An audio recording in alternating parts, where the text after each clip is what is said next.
The Nova আর্কাইভের আজকের এপিসোডে পড়ছি সত্যজিৎ রায়ের সবুজ মানুষ গল্পটি। গল্পটি সায়েন্স ফিকশন এবং স্যাটায়ারের মিশ্রণ। বাহির থেকে সহজ মনে হলেও ভেতরে একটি গভীর মেসেজ আছে। তাহলে গল্পটি শুরু করা যাক।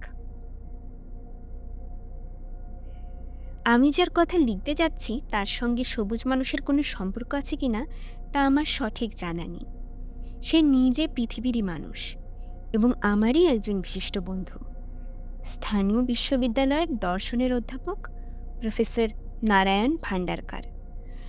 ভান্ডারকারের সঙ্গে আমার পরিচয় 10 বছরের, এবং এই 10 বছরে আমি বুঝেছি যে তার মতো শান্ত অথচ সজীব, অমায়িক অথচ বুদ্ধিদীপ্ত মানুষ খুব কমই আছে।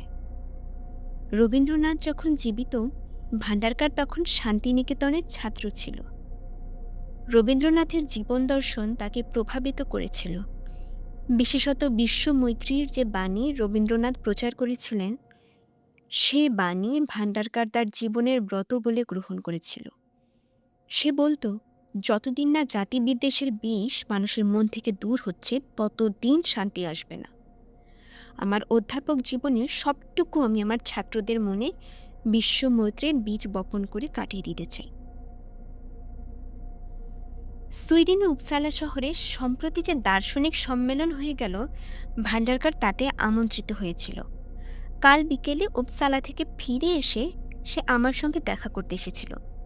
এখানে আমার নিজের পরিচয়টা একটু দিয়ে রাখি। আমি যে জগৎটাকে সবচেয়ে ঘনিষ্ঠভাবে জানি এবং ভালোবাসি, সেটাকে সবুজ বলা বোধহয় খুব ভুল হবে না।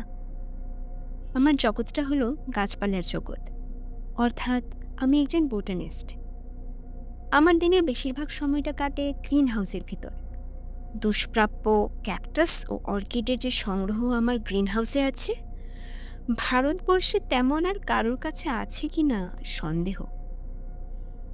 ভান্ডারকার যখন এলো, তখন আমি আমার গ্রিন হাউসেই আমার প্রিয় লোহার চেয়ারটিতে বসে টবে রাখা একটি এপিফাইলাম ক্যাকটাসের বিচিত্র গোলাপি ফুলের শোভা উপভোগ করছিলাম।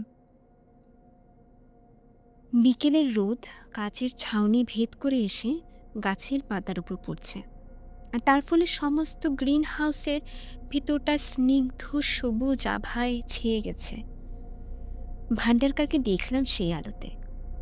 তাকে স্বাগত জানিয়ে বললাম, তোমাকে সবুজ রংটা ভারী ভালো মানিয়েছে। সে যেন একটু চমকে উঠেই বলল, সবুজ রং? কোথায় কোথায় সবুজ? আমি হেসে বললাম, তোমার সর্বাঙ্গে, তবে ওটা ক্ষণস্থায়ী। সূর্যের আলো যতক্ষণ আছে ততক্ষণ, কিন্তু ওটা তোমাকে ভালোই মানায়। তোমার মনটা যে কত তাজা সে তো আমি জানি।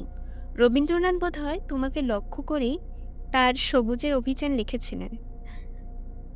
ভান্ডারকারকে দেখে মনে হচ্ছিল বিদেশ সফরের ফলে তার যেন কতগুলি সূক্ষ্ম পরিবর্তন হয়েছে। তার চাহনিটা যেন আগের চেয়ে বেশি তীক্ষ্ণ, অঙ্গচালনা যেন আগের চেয়ে বেশি চঞ্চল।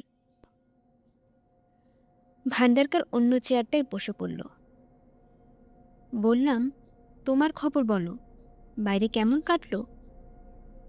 ভান্ডারকার কিছুক্ষণ নির্বাক হয়ে সামনের দিকে ঝুঁকে পড়ে গলার স্বর নামিয়ে বলল, অবনীশ, পৃথিবীর শ্রেষ্ঠ মনীষীর সন্ধান পেয়েছি উপসালাতে। আমি একটু অবাক হয়েই বললাম, কার কথা বলছো বলো তো? সে বলল, নাম বললে চিনবে না, তার নাম বিশেষ কেউ জানে না।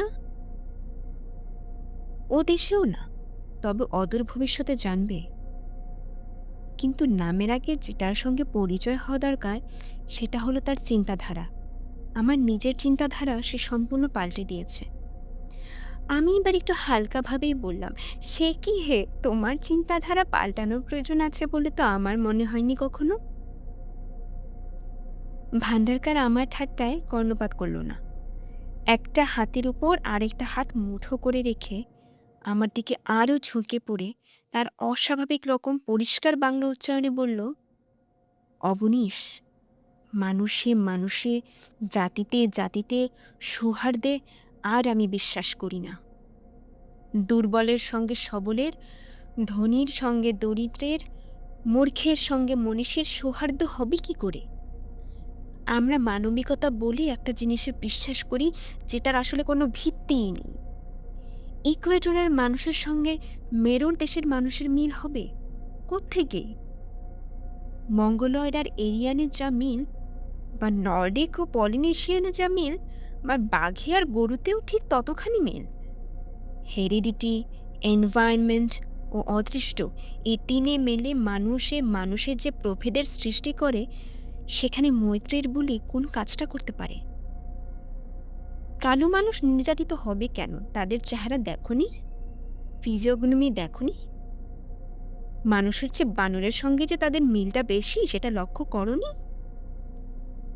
ভান্ডারকার উত্তেজনায় চেয়ার ছেড়ে উঠে দাঁড়িয়েছে। তার চোখে এমন দৃষ্টি এর আগে কখনো দেখিনি।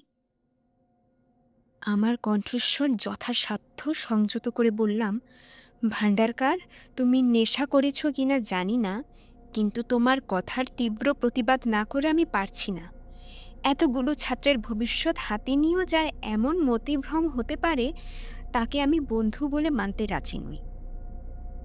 আমার এখনও একটা ক্ষীণ আশা আছে যে এটা তোমার রসিকতা, যদিও তাই বা হবে কেন জানি না, কারণ আজ তো 1 এপ্রিল নয়। ভান্ডারকার এক পা পিছিয়ে গিয়ে বিদ্রুপের হাসি হেসে বলল, অবনীশ, তোমাদের মতো লোকের সারা জীবনটাই হলো 1 এপ্রিল, কারণ তোমরা বোকা বনেই আছো। আমিও তোমাদের দলেই ছিলাম এতদিন, কিন্তু এখন আর নেই। আমার চোখ খুলে গেছে। আমার ছাত্ররা যাতে আমার পথে চলতে পারে, এখন থেকে সেটাই হবে আমার লক্ষ্য। আমি ওদের বুঝিয়ে দেব যে আজকের দিনেও যে কথাটা সত্যি, সেটা হলো সেই প্রাগৈতিহাসিক যুগের কথা, সার্ভাইভাল অফ দ্য ফিটেস্ট। যারা সবল, তারা যদি তাদের শক্তি প্রয়োগ করে দুর্বলদের নিশ্চিহ্ন করে দিতে পারে, তবেই জগতের মঙ্গল। যে শক্তির কথা আমি বলছি, সে অল্প দিনের মধ্যেই পৃথিবীর লোকে অনুভব করবে, তুমিও করবে। বিশ্ব মৈত্রের ধোঁয়াটে অবাস্তব বলিতে যারা বিশ্বাস করে, তাদের দিন ফুরিয়ে এসেছে অবনীশ। কিন্তু আমরা আছি, আমরা থাকব, আর আমাদের সংখ্যা দিনে দিনে বাড়ছে এবং বাড়বে। আমরাই হব পৃথিবীর একচ্ছত্র অধিপতি। আমি চললুম, গুড বাই। কথা শেষ করে উল্টো দিকে ঘুরে দৃপ্ত পদক্ষেপে গ্রিন হাউসের দরজার দিকে এগিয়ে যাবার সময় একটা সাধারণ ফণী মানুষের গায়ে ভান্ডারকারের বাঁ হাতটা ঘষে গেল। একটা অস্ফুট আওয়াজ করে ভান্ডারকার তার কোটের পকেট থেকে একটা রুমাল বার করে হাতের উপর চেপে ধরল। সঙ্গে সঙ্গে লক্ষ্য করলাম রুমালের রক্তের ছোপ লেগেছে। ভান্ডারকারও দেখল সে রক্ত। তারপর সে বিস্ফারিত দৃষ্টি আমার দিকে মুহূর্তের জন্য নিক্ষেপ করে ঝড়ের মতো ঘর থেকে বেরিয়ে গেল। সে রক্তের কথা আমি কোনো দিনও ভুলব না, কারণ তার রক্ত ছিল সবুজ। ভান্ডারকার চলে যাবার পর আমি যে কতক্ষণ গ্রিন হাউসে বসেছিলাম জানি না। কাল সারা রাত ঘুমোতে পারিনি। আজ সকালে আমার প্রিয় সবুজ ঘরে গিয়ে যে দৃশ্য দেখেছি, তারপর আমার আর বেঁচে থাকার কোনো সার্থকতা আছে বলে মনে হয় না। গিয়ে দেখি আমার গাছপালার একটিও আর বেঁচে নেই। শুধু তাই নয়, প্রাণের সঙ্গে সঙ্গে তাদের সবুজ রংটিও যেন কে শুষে নিয়েছে। যা রয়েছে সেটা পাংশুটে ভস্মের রং।